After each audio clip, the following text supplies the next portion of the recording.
सबसे बड़ी खबर यह है, सीएए को लेकर देश में अधिसूचना जारी हो गई है और इसी के साथ सीएए देश का कानून का रूप ले चुका है, लागू हो चुका है। अभी कहना होगा सीएए इसी के साथ देश में लागू हो चुका है। अब नियम कायदे क्या है यह भी हम आपको सबसे पहले बताएंगे, लेकिन इस वक्त की सबसे बड़ी खबर यह है कि सिटीजनशिप अमेंडमेंट एक्ट देश में लागू हो गया है। नोटिफिकेशन जारी हो गया है, नोटिफाई कर दिया गया है, अधिसूचना इसको लेकर जारी हो गई है। इस वक्त की सबसे बड़ी खबर यह है कि सीएए को लेकर इसी के साथ देश में यह अधिसूचना जारी हुई, देश में लागू हुआ CAA.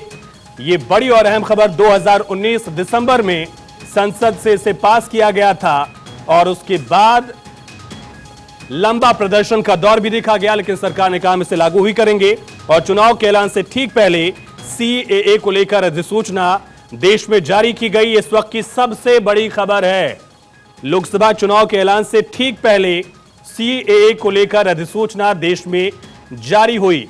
Modi government announces implementation of citizenship amendment act. It was an integral part of BJP 2019 manifesto.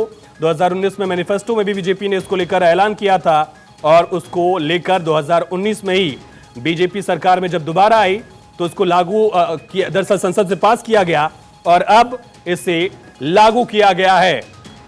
बड़ी और अहम खबर इस वक्त की, क्या असर होगा लोकसभा चुनाव में, यह बड़ा सवाल। लेकिन सबसे पहले यह बड़ी खबर, देश में सीएए इसी के साथ लागू हुआ। लंबा दौर देखा गया था इसके खिलाफ प्रदर्शन में। 2019 13 दिसंबर को राष्ट्रपति तत्कालीन रामनाथ कोविंद ने इसको मंजूर किया था और 2019 में ही इसको लेकर प्रदर्शन भी शुरू हो गए थे। 15 दिसंबर 2019 में तब शाहीन बाग में प्रदर्शन शुरू हुआ था। यह सबसे बड़ी खबर इस वक्त की, सीएए को लेकर देश में अधिसूचना जारी हो गई है। सीएए लागू हुआ, इसी के साथ देश में नोटिफिकेशन जारी और इसी के साथ सीएए लागू। तो इस वक्त की सबसे बड़ी खबर, 2019 में गृह मंत्री अमित शाह ने यह बिल पेश किया था और उसके बाद वोटिंग हुई, दोनों सदनों से बिल पास हुआ। तत्कालीन राष्ट्रपति रामनाथ कोविंद ने बिल को मंजूरी दी और उसके बाद लगातार प्रदर्शन दिखा था। हालांकि सरकार ने नोटिफाई नहीं किया, इसे नोटिफाई करने में लगभग 4 साल से ज्यादा का वक्त, कमोवेश 5 साल आप मान लीजिए, 4.5 साल से थोड़ा सा ज्यादा इतना वक्त लगा और अब देश में लागू हुआ सीएए। नियम कायदों को देखना होगा, क्या इसमें कंडीशंस रखी गई हैं, किस शर्त के साथ नागरिकता मिलेगी, ये सबसे बड़ा यक्ष प्रश्न है। लेकिन इसका असर सबसे पहले अश्विनी जी एक बार समझाइए हमारे दर्शकों को। नोटिफिकेशन अब जारी हो गया, अब आगे क्या होगा?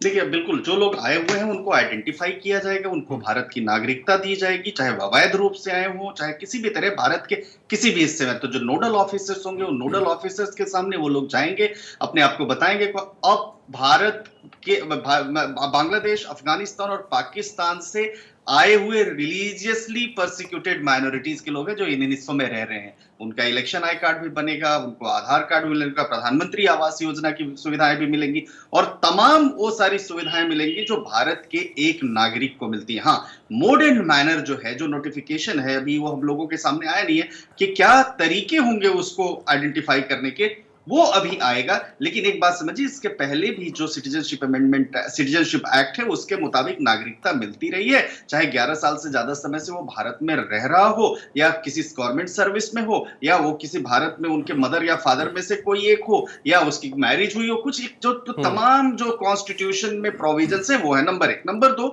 राज्यों का मसला नहीं है, ये केंद्र का मसला है, सेंट्रल गवर्नमेंट का मसला है, सिटीजनशिप। तो स्टेट्स अगर चाहे भी वो अपने राज्य में नहीं इंप्लीमेंट करेंगे तो they are bound by the constitutional mandate. तो कॉन्स्टिट्यूशन में साफ तौर पर कहा गया है, यानी कि एक जो दौर देखा गया था कि राज्य सरकारें विधानसभा में प्रस्ताव पास कर दे रही थी कि भाई हम लागू नहीं करेंगे, वो कानूनी तौर पर बाध्य हैं लागू करने के लिए। अश्विनी जी, गैर संवैधानिक है जो प्रस्ताव संविधान की मूल प्रस्तावना के खिलाफ है, जिस प्रस्ताव को संविधान स्वयं रिकॉग्नाइज नहीं करता, उस संविधान को पास करने से संविधान के ऊपर कुछ असर नहीं पड़ेगा। यानी जो सीएए के जब तक कि उसको पार्लियामेंट में लौटेंगे और जो उसके प्रावधान है वो जैसे ही हमारे पास जानकारी आती है वो भी समझेंगे आपसे।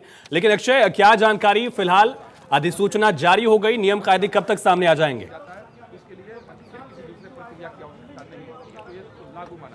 और देखिए, अधिसूचना जारी कर दी गई है। जैसे कि उम्मीद जताई जा रही थी कि आज सरकार नोटिफिकेशन जारी कर दी गई, नोटिफिकेशन आउट कर दिया गया है और साफ तौर पर है कि इसको लागू करने की प्रक्रिया शुरू कर दी जाएगी। ये कहा जा रहा है कि जुलाई से इसको लागू किया जा सकता है और साफ तौर पर है कि बीजेपी के मैनिफेस्टो में 2019 में भी सीएए को लेकर के लगातार बातें कही गई थी। ये माना जा रहा है कि उसी मैनिफेस्टो को एक बार फिर से सरकार ने लागू कर दिया है। निश्चित रूप से कह सकते हैं कि इसमें तमाम जो चीज़ें हैं, खास करके माइनॉरिटी से संबंधित, मेजॉरिटी से संबंधित उन चीज़ों को प्रमुखता से रखा जाएगा। और ये माना जा रहा है क्योंकि गृह मंत्री अमित शाह ने पहले ही इंडिकेट कर दिया था कि वो हर हालत में सीएए को लागू करने जा रहे हैं। हालांकि सरकार अभी निश्चित रूप से इस चीज़ को ये मानती है कि इसमें किसी का भेदभाव नहीं है, सिर्फ एक जानकारी के रूप में इसको लिया जा रहा है। माना जा रहा है कि नोटिफिकेशन जारी होने के बाद इसको किस तरह से लागू करना है, उस पर विस्तृत रूप से सरकार अपना पक्ष भी रखने जा रही है।